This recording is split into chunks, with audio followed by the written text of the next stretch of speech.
ప్రేస్తలా ఈరోజు నక్షత్రం గురించి కొన్ని మాటలు దేవుడు మనతో మాట్లాడబోతున్నాడు. హల్లెలూయా. మన ప్రభువు దీనుడయ్యే మన కోసము జన్మించాడు. దారి తప్పిన జ్ఞానులకు దారి చూపింది నక్షత్రం.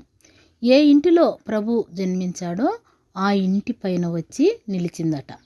కాబట్టి జ్ఞానులను నడిపించింది ఆయన నక్షత్రం.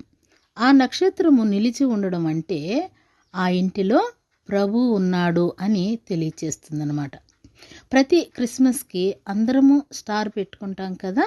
మన ప్రభువుని సొంత రక్షకుడుగా అంగీకరించాము.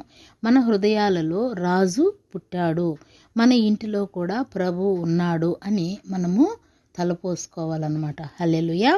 మన ఇళ్లలో ఇంటిపైన తార ఉంది అంటే, నక్షత్రం ఉంది అంటే, అలా ఉండడం వలన చూసిన వారు వీరు క్రిస్మస్ పండుగ జరుపుకుంటారు, వీరు దేవుని బిడ్డలు అనుకుంటారు.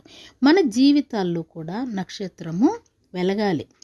మనము దేవునికి ప్రార్థన చేస్తూ వాక్యమును ధ్యానించేవారముగా ఉండాలన్నమాట.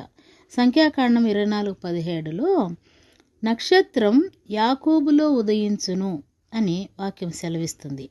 దేవుని యొక్క నడిపింపు ద్వారా ఆనాడు జ్ఞానులు బెత్లెహేముకు చేరుకున్నారు.